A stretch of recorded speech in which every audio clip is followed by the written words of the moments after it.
All right, Sheila Seppi, the founder of the Wish Alliance, asked me to do a presentation during one of the regular weekly Zoom meetings. This one will be Thursday night, May 19th at 7 o'clock Central Standard Time, 6 o'clock Mountain Time, US.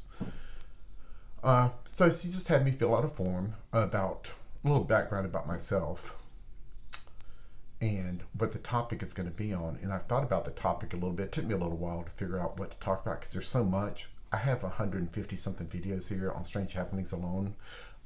I'll put a link below, but again, if you click the About tab of these videos, you'll get a breakdown. What makes me unique, I think, from all other presenters that I've seen that I'm going to talk about, something that makes me unique is learning without knowing.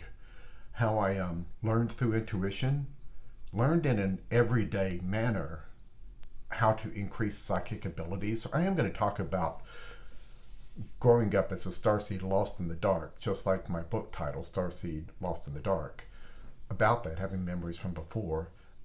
But I never had a teacher for all this kind of stuff. I never had anybody to talk to. I stayed hidden through all of this. And I learned through intuition, through everyday means, how to increase psychic abilities, what worked and what didn't work. So what I'm going to talk about for a little chunk of this presentation is step-by-step techniques I used to increase my psychic abilities, kind of thing. Even you saw some of the videos, even the very last one I put out here, feeling a suicide, when it happened from far away, emotions from far away, telepathy, how I increased that, precognition, the step-to-step, how I did it as an everyday person, not knowing, not meditating.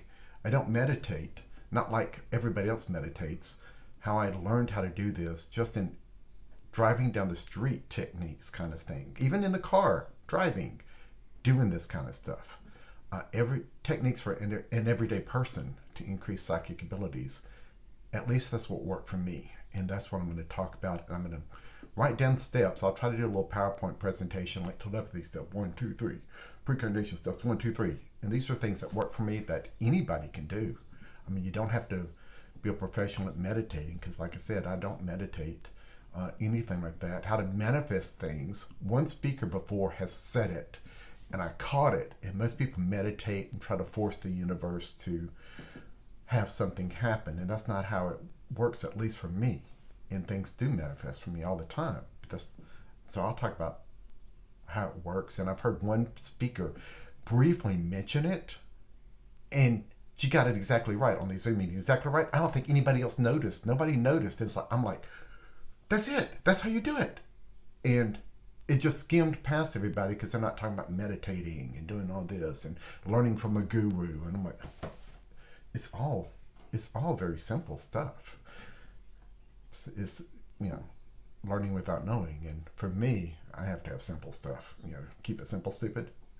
I got to keep it simple because my brain's not that big. I don't have gurus. I don't have teachers. I've got my mentor now, which has really confirmed a lot of things for me. Now, something my mentor doesn't know, if he watches this video, he'll learn here now, is he's going through the ascension process, how to integrate multiple identities into one being, kind of thing, ascension. That's not what I'm trying to do. When Sheila interviewed me, I mentioned that to her. It's like, most everybody here is trying to ascend to a different level, a plane of existence, different dimension, whatever. It's like, I'm not. I remember things before I was born. I remember these other, being outside of time, these other dimensions, these planes of existences. I remember these. I know they're there. I know that's where I come from. I know that. I know that's what I'm going back to. I know that. And I'll go there eventually when I die anyway. So while I'm here, I want to be human. I want to learn as much as I can what it's like to be human. When I got the cancer part and went through radiation therapy, Sheila Seppi, when she interviewed me, was like, why don't you just heal yourself? Use these talents and techniques to heal yourself. Because I know all the techniques and stuff now through Phil, who's taught me some techniques on healing and all this. And I keep telling her the impression, intuition I get is, no, I'm not a healer. Don't do that. Don't do that. It's like, because how can I understand what it's like to have cancer if I never got it? And so at least now I can understand some of it, not everything, that's for sure. I've got all my limbs. I don't know what it's like to have lost a limb. So there's a lot of things I may not ever learn. I may not, fully understand. I don't have children. What it's like for a child to die, just like in that last video about suicide and losing a child. I can kind of feel it from another person when it happens, what it's like, but I'm not that other person right off. I might can feel it. I might have some telepathic connection and all that, but I'm still this body here now with this ego here. My limited self, without having gone through that, I can't fully understand it without having gone through it. I can sympathize a lot from just my limited experiences, but if I haven't been there, then I can't understand it fully. Okay. Anyway, I'm going to have some links below to the presentation. There's going to be Zoom links to help advertise and put out there if anybody wants to click it. There's no charge or anything like that. It's just a Zoom meeting. So there'll be a link to click on. There's the meeting ID, the passwords, everything linked below. I'll probably put another video up later once it gets closer to the meeting date of that May 19th date. So I'll put another video up for that, again with the links below, just like I am now. So there it is.